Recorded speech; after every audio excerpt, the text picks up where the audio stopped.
how difficult was to reproduce Washington, D.C.? Well, we picked this city because of its different environment and its qualities. For the players, it's better for them to experience different type of areas.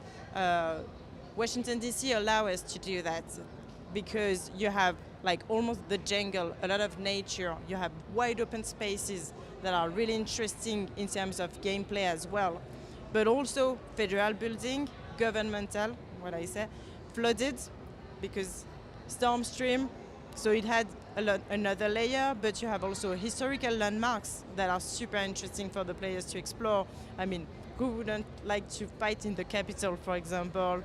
Washington Monument, Lincoln Memorial, White House as well. I mean, you got it all. So a lot of different experience, but we recreate the city on a one-to-one scale, which means that if you've ever been to Washington, you'll know the city like your pocket in the game, or if you play the game and then you go back to Washington, D.C., you'll be able to find your way out. So I would say we had also some tools to help us to build the game. We had access to GIS data, which allow us to put the streets where they are in real life. So it also give us the opportunity to focus more on environment and details. Okay, I got curious about one thing. I don't know if we can discuss that, so no problem if we can't. On the first game, there was this specific area for the PvPs. Yeah. How did you make the choice for the Division 2?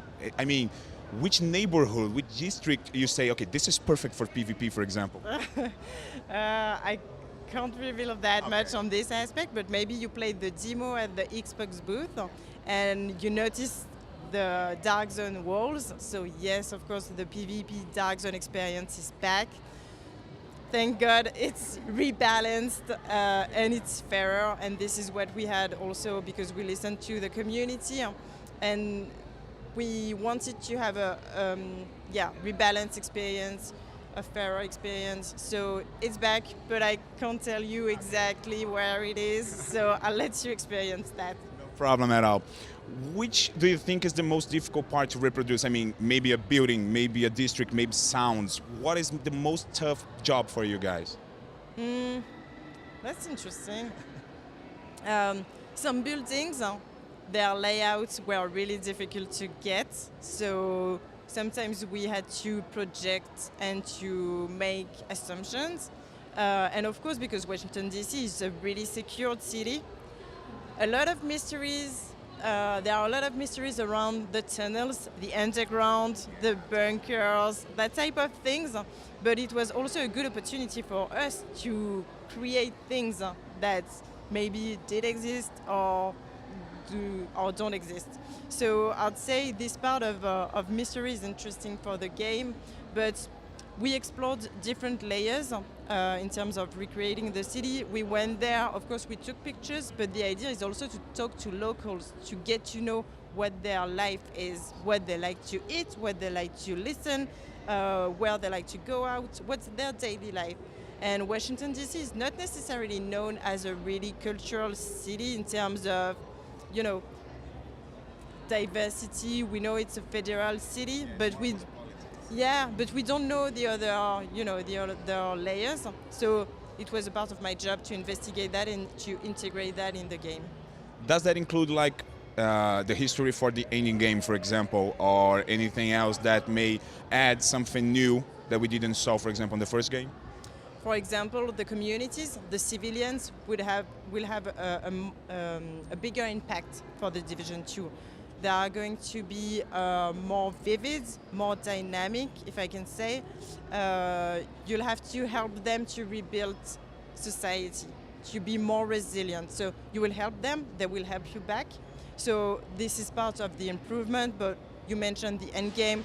When we started to work on the Division 2, we had that in mind. Players requested a better end game, so we are bringing that for them as well. For sure, it was definitely in our mind, so you can play a solid campaign, either solo or up to 4 players, and end game full of surprises, like a little twist that I'm sure you'll like it. So that, And of course, I don't know if you saw, but level 30, when you finish the campaign, you can specialize yourself. Yeah. Yeah. So you have the choice between 3 different specializations: sharpshooter, demolitionist, survivalist, 3 different signature weapons. It's a different progression system that we are bringing to the players. You're not stuck with it, but it brings you a more versatile and flexible, toolbox. Okay, one last thing. We have a really huge fan base of the division here in Brazil, and Brazilian fans, they mentioned exactly what you said. In the beginning, there was some stuff that people like it and some people don't like it, and then the community started giving feedback. And one of the most interesting things we saw at E3 is that Ubisoft is like hugging the community, listen to them. And what do you have to say to the Brazilian fans of the division, what they can expect about the game? I really hope they will like it, because we put so much passion in building the game. And yeah, this is, I think, how we can improve our games ourselves as well, is to listen to the players, to listen to the community. They are the best audience we can have. They are the best insights we can have as well. So this is why we are really, like we did when we released the 1.8 update for the first game. We are going to keep on updating the game, free content, 3 free episodes post-launch. So map expansions, story-driven missions, new activities, new challenges that will bring more content to the community. Never stop playing The Division. Thank you so much for your time, and I hope you enjoy BGS. Thank you so much. Obrigado. Thank you. E para saber mais dos jogos da Ubisoft e de The Division, continue conosco e acesse puloduplo.com.br.